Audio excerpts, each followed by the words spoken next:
Bom, dando andamento, então nós chegamos no ponto onde como nós iríamos realizar a nossa automação, nós podemos realizar através de um diagrama de contato, que nós iremos chamar de ladder, ou nós podemos utilizar um diagrama lógico, que é o logigrama.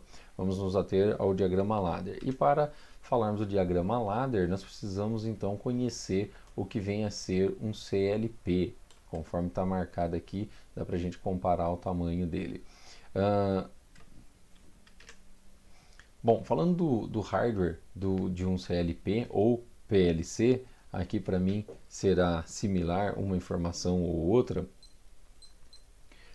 Você pode ver que ele é um equipamento eletrônico que tem um tamanho bem reduzido, bem compacto, e ele permite receber alguma linguagem programável que não seja uma linguagem de informática, mas sim uma linguagem própria para ele, para controlar em tempo real ambientes industriais e processos sequenciais.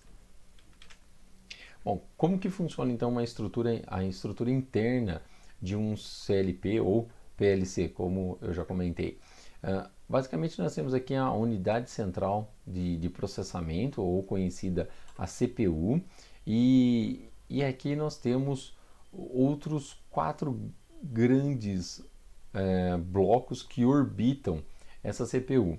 A entrada, nós que vai trazer para a gente a entrada dos sinais, dos sensores, dos botões de acionamento.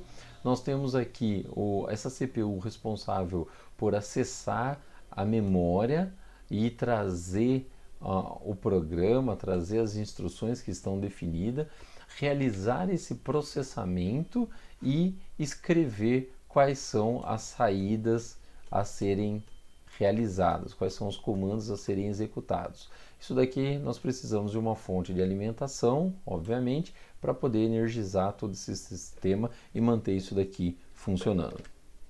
Bom, então quais são as formas de entrada? Nós podemos ter a entrada a relé, que você pode observar aqui o sistema de funcionamento dele. Existe uma bobina e quando essa bobina é circulada por uma corrente elétrica, há o acionamento da chave para enviar o sinal para a CPU.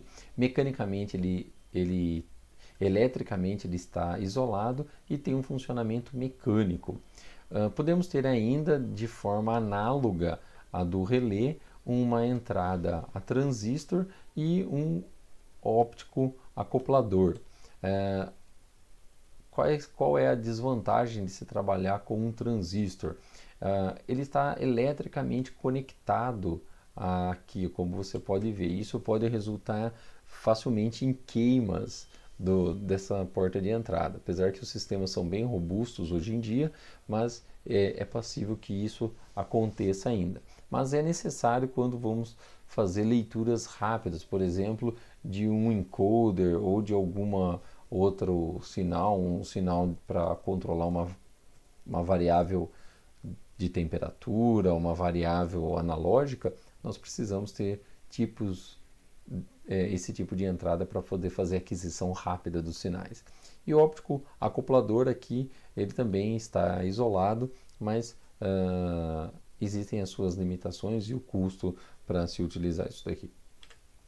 As saídas, elas podem ser a relé, por transistor e por um sistema de triac e segue de forma semelhante ao que foi explicado para as entradas.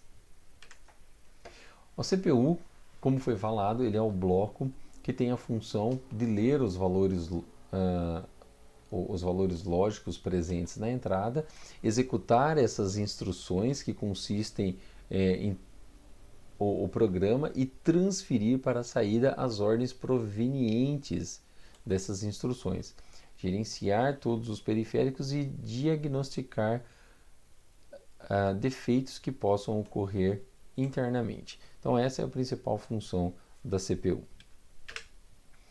Fonte de alimentação, nós possuímos várias fontes robustas já hoje em dia internamente nos equipamentos. Antigamente os equipamentos necessitavam de uma fonte externa, mas hoje eles já possuem fonte interna de forma robusta que possa otimizar o desempenho do sistema como um todo. O programa normalmente ele é gravado na memória do CLP e por muitas vezes é comum nós encontrarmos um cartão onde ele pode ser removido, pode ser trocado o programa desse CLP. São diversas formas de memória que nós temos, RAM, EEPROM, EEPROM e Flash RAM, e depende da configuração da aplicação que você vai fazer, você pode optar isso daí e decidir pela compra do que melhor se encaixa ao seu projeto.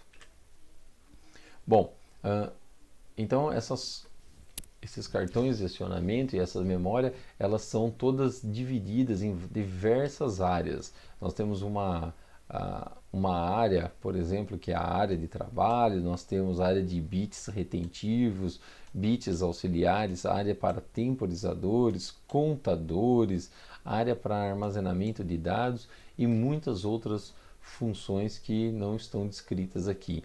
Esse código que você lê aqui, isso daqui vai variar de modelo para modelo.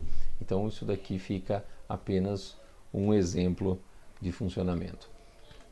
Bom, essa apresentação termina por aqui, que falava da parte de hardware. Na próxima nós iremos falar sobre a parte de software do sistema.